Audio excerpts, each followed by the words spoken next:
We've all tried to stop some habit or behavior at some point and struggled with it, haven't we? And I want you to know something about that. It's not your fault. There's a really cool piece of coding in the brain that makes habits really tough to break. You've heard the expression, right? Good habits, hard to make, easy to break. Bad habits, easy to make, hard to break.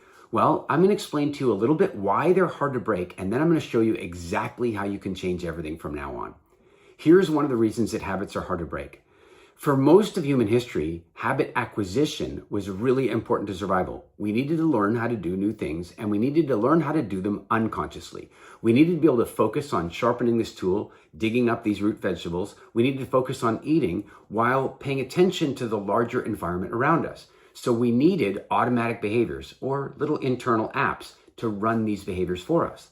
Now, the challenge is that for most of history, if you had a habit or behavior that was, say, not so good, then, well, life would teach you that pretty quickly and the behavior would stop.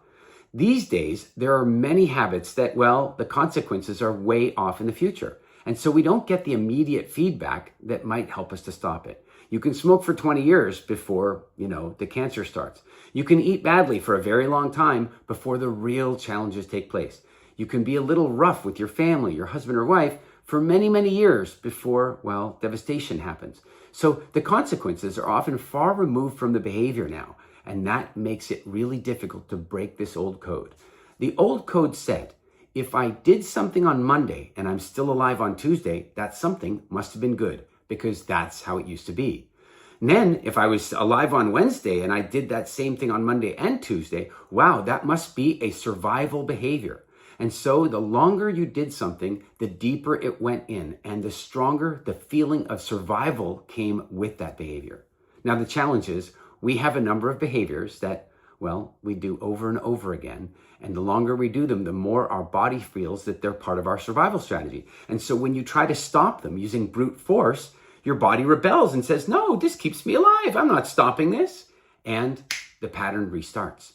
So we have to take a totally different approach. And then on top of that, here's what makes it really difficult. Sometimes people can do it. Every now and again, somebody does. They stop scrolling, they stop smoking, they stop shouting at their kids. They actually stop. So we try to do what they did, but then that doesn't always work. And every time we try to stop something, some pattern or behavior, and we fail, we hurt our self-esteem a little more. We make the battle a little harder. And I want to share a distinction that might just change everything for you right now. There are 4 distinct stop patterns, 4 distinct stop personalities. And if you attempt to use the wrong one, well, it fails and damages your self-esteem. So for example, one of the stop personalities is called the pioneer. And the pioneer is largely driven by novelty. And so if I, as a pioneer, attempt to stop using analysis, using data, I'm not going to get very far. I might get a few hours, maybe I'll get in a few days, but then the pattern will come back and my self-esteem will take a dive. And so I'm going to walk you through the 4 profiles now, and I'd love to hear from you in the comments where you think you live.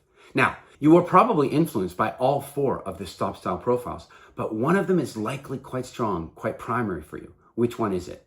So the first one, as I mentioned, is the pioneer.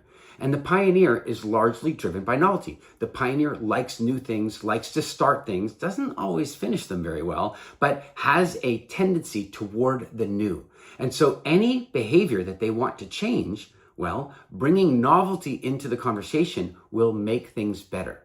And then we have the collaborator. The collaborator is generally a fairly social person, often extroverted, and for them, behaviors are better stopped and started in collaboration or with team.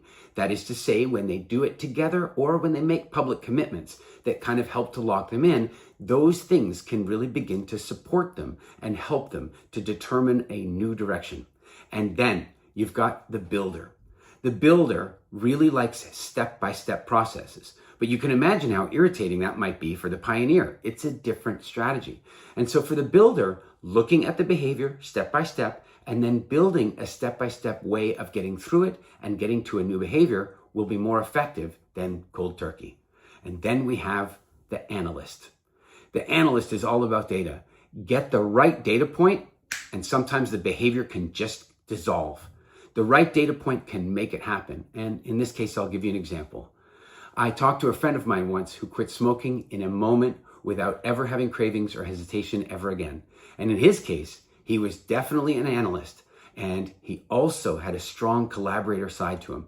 And what happened was his little girl came up to him when she was about 9 years old and said, "Daddy, will you be able to walk me down the aisle for my wedding?" And he said, "Of course, honey. Of course I will." And she said, "Not if you keep smoking."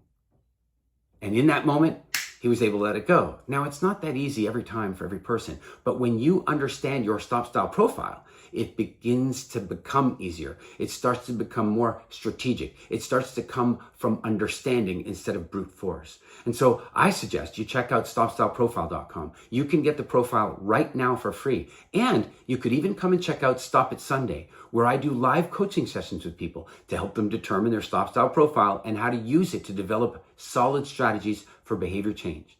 Hey, my question for you is, what do you want to stop?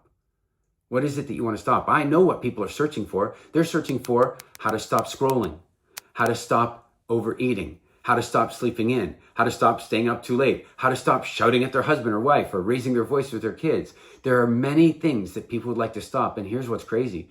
Sometimes they don't even know they want to stop it because it has become such a deep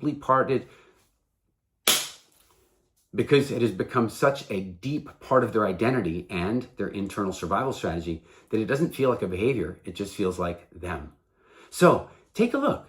Think about it. What behaviors would you love to stop if you knew you could? Which stop style profile do you think you have? And maybe I can help you find out at stopstyleprofile.com or at stopitsummit.com.